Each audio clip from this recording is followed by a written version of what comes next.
이 동영상은 제주도 서귀포시에 있는 들빛교회의 2024년 8월 18일 비대면 일요 예배 동영상입니다. 다 함께 묵상으로 예배를 드립시다.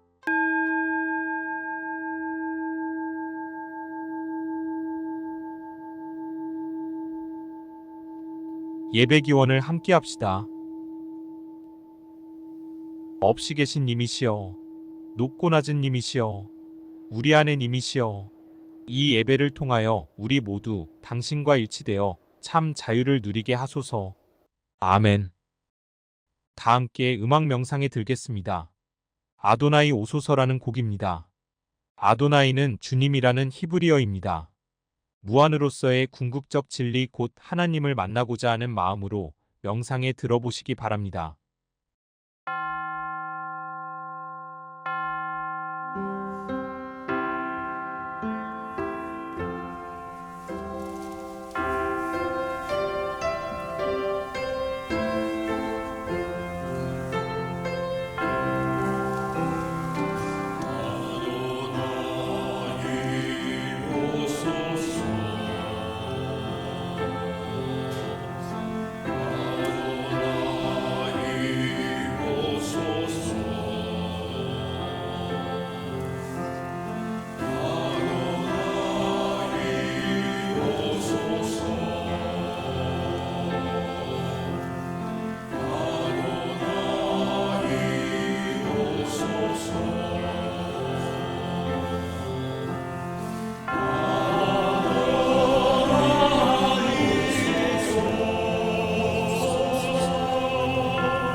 오늘의 말씀을 읽겠습니다.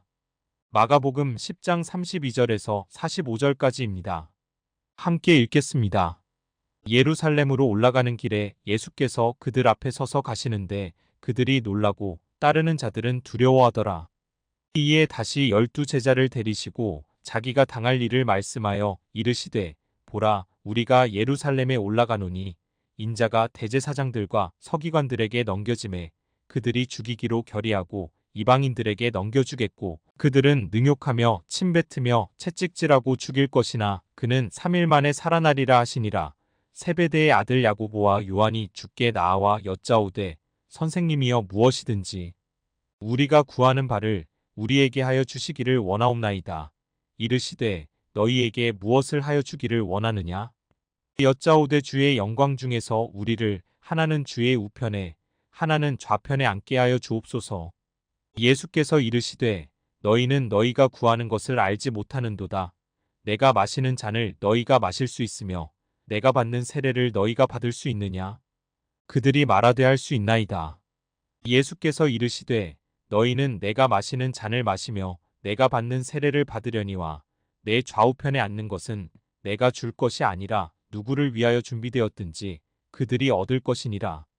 열 제자가 듣고 야고보와 요한에 대하여 화를 내거늘 예수께서 불러다가 이르시되 이방인의 집권자들이 그들을 임의로 주관하고 그 고관들이 그들에게 권세를 부리는 줄을 너희가 알거니와 너희 중에는 그렇지 않을지니 너희 중에 누구든지 크고자 하는 자는 너희를 섬기는 자가 되고 너희 중에 누구든지 으뜸이 되고자 하는 자는 모든 사람의 종이 되어야 하리라.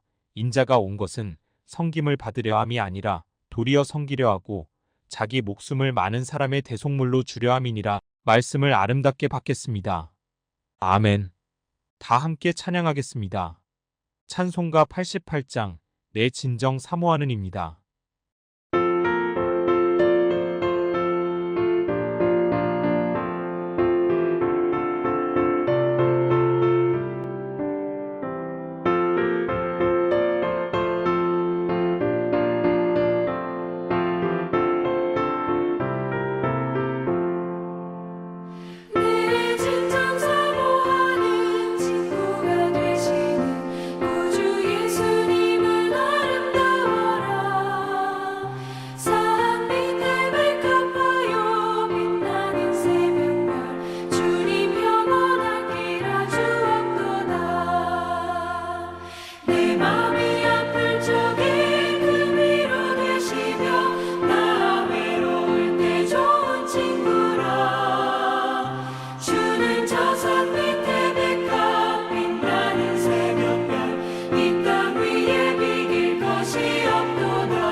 이제 이인배 목사님께서 십자가의 길, 섬김의 길이라는 제목의 말씀을 전해주시겠습니다.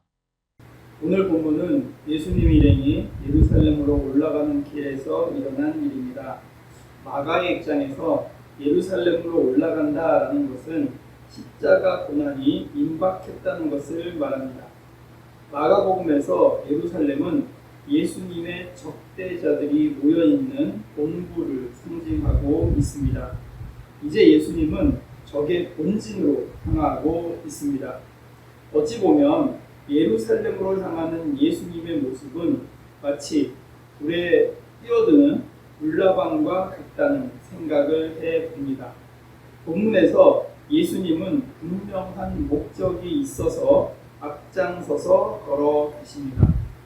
그런데 그를 따르는 사람들은 그러한 예수님의 목적을 모르고 있었고 그저 놀라움과 두려움으로 따르고 있었습니다. 그러한 제자들의 모습을 보면서 한심하다라고 생각했지만 오늘날 수많은 그리스도인들이 바로 그런 제자들의 모습이라는 생각도 해봅니다. 아무도 완벽하게 주님께서 가시는 길에 대해서 이해하고 따르는 것 같지 않습니다. 같은 성경을 읽고 같은 설교를 듣고 세상에 나가지만 나가서 보여주는 삶은 지각과 다른 것 같습니다. 그런데 마가복음에서는 그들이 예수님을 따르는 것을 포기하고 자신의 길로 갔다라는 표현은 등장하지 않습니다. 저마다 각각의 생각과 욕망을 가지고 예수님을 따르는 것은 예수님 시대나 오늘의 시대나 다 같습니다. 종교개혁자인 칼빈은 이 부분에 대해서 그들이 비록 두려움을 갖고 있고 놀라움을 갖고 있고 예수님에 대해 잘못된 이해를 갖고 있지만 그들이 그리스도를 뒤따르는 것은 변함이 없다는 것에 주목하고 있습니다. 복음서의 저자들은 제자들의 실수에 대해서 특별히 변명하거나 감추려는 의도가 없습니다. 그래도 복음서의 저자들도 사람이기 때문에 자기들 생각에도 민망하다라고 생각한 부분은 약간 달리 전하고 있는 것도 발견할 수 있습니다. 오늘 마가복음 본문에서는 세베대의 아들 야고보와 요한이 예수님을 찾아와서 높은 자리를 달라고 청탁했는데 본문과 병행 구절인 마태복음 20장 20절부터 28절까지는 야고보와 요한이 직접 예수님을 찾아와서 청탁한 것이 아니라 야고보와 요한의 어머니가 청탁하러 왔다 이렇게 기록하고 있습니다. 이런 경우가 가끔 있지만 그래도 대체적으로 복음서 저자들은 이후에 초대교회에서 지도자로 존경을 받는 사도들의 실수에 대해서도 여과 없이 전하고 있습니다. 복음서를 자주 읽은 사람들에게 너무나도 익숙한 부분 중 하나가 수제자인 베드로가 주는 그리스도시요 살아계신 하나님의 아들이라는 고백을 한 바로 그 다음에 사탄아 물러가라 라는 꾸지람을 받은 것도 여과 없이 전하고 있습니다. 복음서를 읽는 독자들은 예수님의 제자들이 완벽하지 않은 모습이다 라는 것을 전제하고 읽어야 합니다. 그러나 복음서의 저자들은 비록 제자들이 완벽하지는 않지만 나름 자신들의 삶의 자리에서 끝까지 주님을 따랐음을 보여주고 있습니다. 예수님의 제자들은 때로는 갈팡질팡하고 좌충우돌하고 가끔은 멍청하고 어리석은 모습이었고 심지어 십자가 사건 때는 도망치기도 했지만 끝내 포기하지 않고 주님을 따랐습니다. 그리고 그것은 그러한 결점들에도 불구하고 주님께서 받아주셨기 때문에 가능한 것이었습니다. 바로 이것이 오늘날 우리가 주님을 믿고 교회를 다닐 수 있는 근거가 됩니다. 주님께서 결점이 많고 실수투성이였던 사람들을 제자로 받아주셨고 끝까지 포기하지 않으셨기 때문에 우리는 그것에 의지해서 우리의 부족함에도 불구하고 주님 앞에 나올 수 있는 것입니다. 우리에게 전해진 복음서의 저자들은 각자 나름대로 올바르게 주님을 따르는 것이 어떤 것인지를 독자들에게 알려주고 싶은 간절한 마음으로 복음서를 기록했습니다. 신앙과 믿음은 다양한 그것이 가능합니다. 획일적인 신앙의 모습은 애초부터 존재할 수 없습니다. 만약 하나의 신앙만이 옳다면 우리에게 복음서가 4개로 전해질 이유가 없습니다. 저마다 각자의 삶의 자리에서 주님을 만났고 주님을 받아들였고 주님을 따르는 것입니다. 우리가 선택한 복음서가 마가복음이기 때문에 마가복음이 어떤 단어를 즐겨 사용했는지 또 어떤 표현을 자주 쓰는지를 유심히 살피면서 읽을 필요가 있습니다. 오늘 우리가 읽은 본문에서도 마가가 의도적으로 사용한 용어나 표현이 있습니다.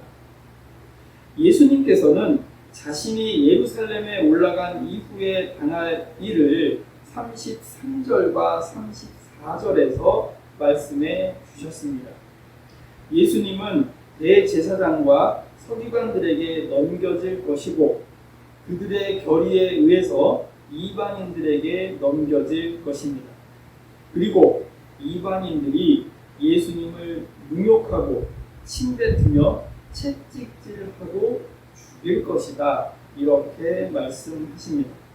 물론 그 이후에 3일 만에 살아날 것도 언급하셨습니다.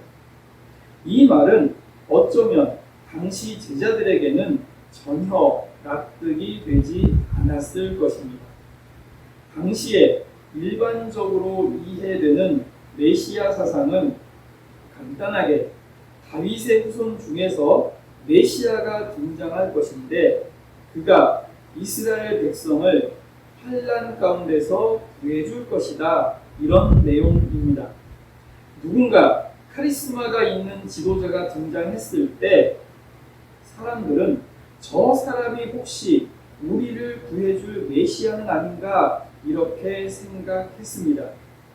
이런 메시아에 대한 신호는 옛날 다윗이 사무엘에게서 기름 부음 받은 것처럼 나름 존경받는 사람에 의해서 지도자로 인정받는 특별한 의식을 수행한다고 생각했습니다. 예수님 시대 이후에 유대인들에게 존경받는 랍비 중에 아키바라는 랍비가 있었습니다. 랍비 아키바는 최초로 탈무드를 편집한 인물로도 알려져 있습니다. 랍비 아키바가 기원 130년경에 유대의 독립을 위해 봉기한 바르쿠르바에게 기름을 부어서 메시아로 선언했다라는 이야기도 있습니다. 다시 예수님 이야기로 돌아와서 그 당시에 범상치 않은 인물이었던 세례 요한에게 세례를 받으면서 등장한 인물이 있는데 그가 바로 나사렛 예수다라는 소문은 그 당시에 혹시 나사렛 예수가 메시아는 아닌가 하는 기대를 갖기에 충분하다고 생각되었습니다. 그 당시에 메시아로 등장하는 사람은 사람들을 고통과 억압에서 구해낼 것이라 생각되었고 자연스럽게 로마의 식민지로 살아가는 사람들에게 정치적으로 로마의 식민지에서 해방시켜줄 인물이 메시아다라고 생각하게 되었습니다. 그런데 오늘 본문 33절과 34절에서 예수님께서 하신 말씀은 그 당시에 유대인들이 이해하는 메시아에 대한 이미지와는 너무나 다른 이야기였습니다. 제자들은 제자들 나름대로 예수님의 하나님의 말씀을 이해하지 못했는데 이 말씀을 하시는 예수님의 입장에서 어땠을까 생각해 본다면 정말 답답했을 것입니다. 아마 예수님께서 십자가에 달려 돌아가시지 않았다면 답답해서 속이 터져서 돌아가셨을지도 모른다라는 생각을 해본 적도 있습니다. 그럼에도 불구하고 제자들을 끝까지 포기하지 않으신 예수님께서는 지금 당장 제자들이 이해하지 못한다고 하더라도 언젠가는 깨달을 것이라는 그 희망을 가지고 친절하게 설명하고 가르쳐주고 또 설명해 주셨습니다. 예수님께서 예루살렘에 올라가신 후에 받으실 그 순환에 대해서 언급한 이후에 곧바로 세베대의 아들 야고보와 요한이 등장합니다. 그들은 다른 제자들 몰래 예수님께 부탁을 합니다. 성서의 표현으로는 우리가 구하는 바를 우리에게 하여 주시기를 원하옵나이다 이렇게 되어 있습니다. 그러한 부탁에 대해서 예수님께서는 36절에 그들에게 물어보십니다. 너희에게 무엇을 하여 주기를 원하느냐? 이때 야고보와 요한은 자신들이 원하는 것을 말합니다. 주의 영광 중에서 우리를 하나는 주의 우편에 하나는 좌편에 앉게 하여 주옵소서. 야고보와 요한이 왜 이런 이야기를 했을까를 생각해 보면 그들은 예수님이 예루살렘에 올라가는 목적에 대해서 다르게 생각하고 있었던 것 같습니다. 예수님은 죽으러 올라가지만 그들은 예수님께서 이번에 예루살렘에 올라가시면 메시아의 통치가 도래한다 이렇게 생각했던 것입니다. 유대인의 입장에서 가장 영광스러운 자리는 주인이나 왕의 오른편 자리였고 그 다음이 왼편 자리였습니다. 따라서 33절에서 예수님께 우리가 예루살렘으로 올라가노니 라는 말을 듣는 순간 제자들은 이제 예수님께서 영광 받으실 때가 임박했다 라고 이해할 수 있었을 것입니다. 사람은 듣고 싶은 것만 듣고 보고 싶은 것만 보려고 하는 습성이 있습니다. 그렇다면 예수님의 공생애 동안 제자들, 특별히 세베대의 아들인 야고보와 요한은 예수님께서 기적을 일으키고 치유를 행하시는 모습을 보면서 무엇을 꿈꾸었을까 다히 짐작할 수 있습니다. 그들에게 이미 예수님의 고난은 안중에도 없었을 것입니다. 단지 예수님께서 영광 받을 때 대접받는 자리에 앉고 싶은 욕망만 가득했던 것입니다. 그러한 야고보와 요한의 간청에 대해서 예수님께서 그것을 들어주겠다, 못 들어주겠다 이런 대답을 하지 않으시고 전혀 다른 말씀을 하셨습니다. 38절에 보면 너희는 너희가 구하는 것을 알지 못하는도다 이렇게 말씀하십니다.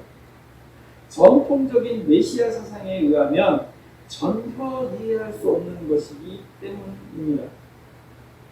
그리고는 예수님께서 그들에게 내가 받는 고난을 너희도 받을 각오가 되어 있느냐 이렇게 질문하십니다.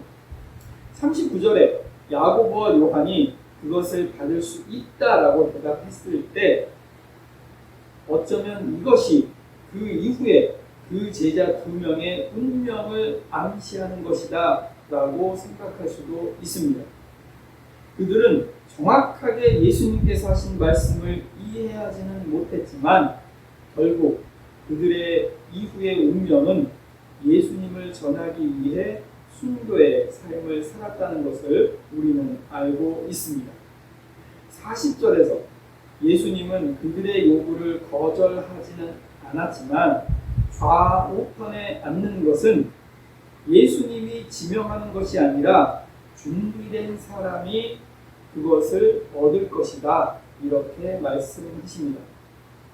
물론 이후에 우리가 목격하는 십자가 사건을 통해서 야고보와 요한을 비롯한 제자들의 예상과는 달리 강도 두 사람이 예수님의 좌편과 우편에 자리를 차지할 수 있었던 것을 우리는 보게 됩니다. 지금 던져진 예수님의 말씀이 지금 당장에는 이해할 수 없지만 뒤로 가면 예수님이 이런 말씀을 이렇게 하셨구나, 그것을 이해하는 경우가 있습니다. 자세히 보면 나아가는 이후에 등장하는 바디메오의 이야기를 언급하기 전에 무수히 많은 힌트와 단서들을 여기저기에 던져 놓았습니다. 한 가지만 언급하면 36절에 예수님의 질문과 그 이후에 바디메오의 이야기에서 51절에서 예수님이 하는 질문은 대상만 다를 뿐이지 내용은 똑같습니다. 그렇다면 52절에 등장하는 바디메오의 대답은 오늘 37절에 제자들이 했던 대답과 비교를 해야 그것을 올바르게 이해할 수 있다는 것입니다. 이러한 야고보와 요한의 행동에 대해서 다른 제자들의 반응이 41절에 등장합니다. 그들은 야고보와 요한의 행동에 대해서 화를 냈다, 이렇게 기록되어 있습니다. 왜 화를 냈을까요? 그들도 야고보와 요한처럼 대접받는 자리를 내심 바라고 있었다, 이렇게 예상할 수 있습니다. 이러한 제자들의 반응을 보고 예수님께서는 42절부터 45절까지 섬김에 대해서 강조하시면서 자신의 대속적인 죽음에 대해서 언급하십니다. 처음에 43절에서는 일반적으로 세상 사람들이 인정하는 지도자의 모습에 대해서 말씀하십니다. 그리고는 43절에서 크고자 하는 자는 섬기는 자가 되어야 한다고 말씀하십니다. 44절에 보면 으뜸이 되고자 하는 자는 모든 사람의 종이 되어야 한다, 이렇게 말씀하셨습니다. 영화 스파이더맨에 아주 유명한 대사가 있습니다. 커다란 힘에는 커다란 책임이 따른다. 동서복음을 막론하고 마가복음 10장 42절부터 45절까지의 말씀은 올바른 지도자가 되기 위해서는 어떠한 마음을 가져야 하는지 그것에 대해서 알려주고 있습니다. 모임이나 교회, 공동체, 국가, 바로 이런 책임을 외면하지 않는 지도자에 의해서 인도되어야 하는 것입니다. 45절에서 자기 목숨을 많은 사람들의 대속물로 주려 함이니라.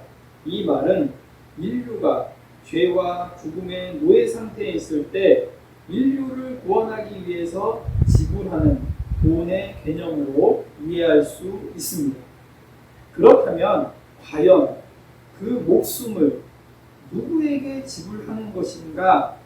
이것에 대해서 학자들은 많은 생각과 주장을 했습니다. 하나님에게 그 대가를 지불한다라는 주장이 있고요. 아니다, 이것은 마귀, 사탄에게 지불했다라는 주장도 있습니다. 그런데 어떻게 보면 하나님께서 당신 스스로 정하신 정의의 원칙, 그것에 의해서 인류는 죄에 빠졌고 죽음의 노예 상태가 되었기 때문에 그런 하나님께서 정하신 정의의 원칙에 따라 목숨을 바치셨다라고 해석하는 것이 자연스럽다고 볼 수 있습니다. 예수가 언급한 섬김의 완성이 바로 이후에 등장하는 십자가라는 것이 마가의 생각이요 주장입니다. 성서는 예수의 생애 자체가 섬김의 삶이었고 그의 죽음은 다른 사람들을 위한 것이다 이렇게 보고 있습니다. 그러한 섬김의 자리에 제자들을 초대하고 있는 것입니다. 그리고 나아가서 올바른 지도자는 어떠해야 하는가 이것을 알려주고 있는 것입니다. 섬김이라는 것에 대해서 함께 묵상하겠습니다.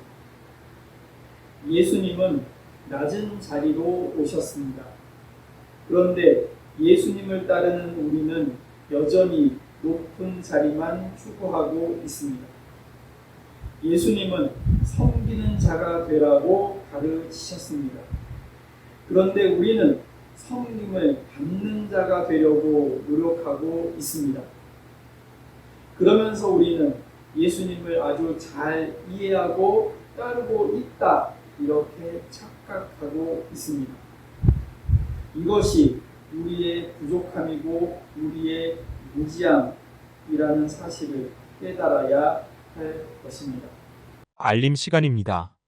시와 음악 사업이 9월 28일 오후 6시 30분부터 우리 교회에서 개최됩니다. 지인들을 적극 초청해 주셨으면 합니다. 매월 대면 예배 때는 10시 30분부터 찬송가 고쳐 부르기와 인문 공부를 하고 이어서 11시에 예배를 드립니다. 10시 30분까지 시간을 잘 지켜주기 바랍니다.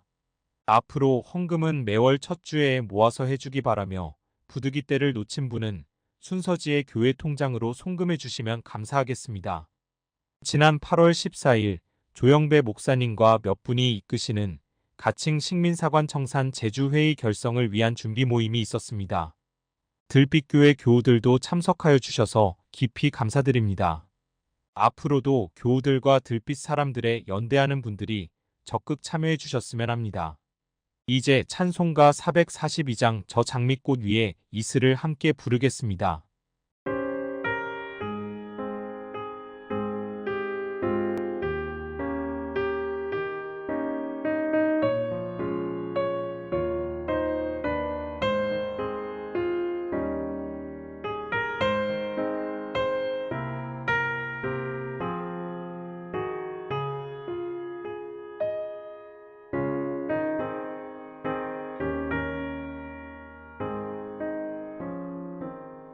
저 장미꽃 위에 이슬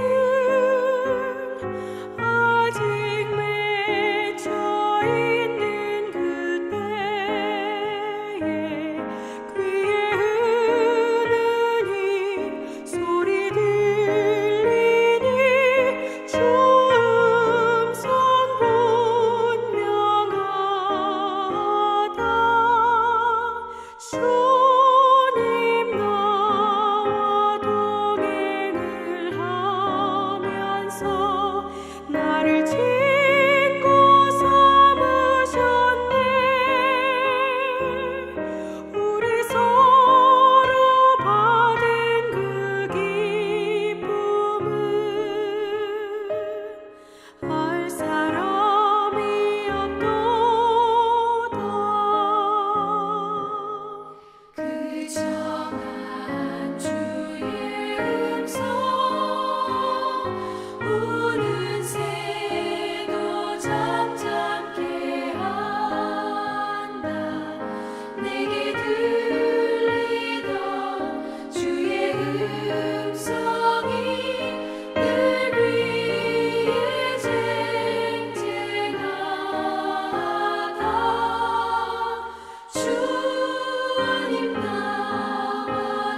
이인배 목사님께서 축복 기도해 주시겠습니다. 지금은 낮은 자리에서 섬기기 위해 세상에 오신 우리 주 예수 그리스도의 은혜와 섬기는 자를 가장 높은 자리에 올리시는 하나님 아버지의 사랑하심과 예수님의 길을 따르는 자들과 함께 하시려는 성령님의 인도하심이 새롭게 주님의 제자가 되어 주님의 길에 동참하려는 주님의 자녀들과 들빛교회 위에 지금으로부터 영원토록 함께 하시기를 간절히 축원하옵나이다. 아멘. 8월 18일 비대면 예배를 모두 마칩니다. 이번 한 주도 건강하시고 행복하시길 기원합니다.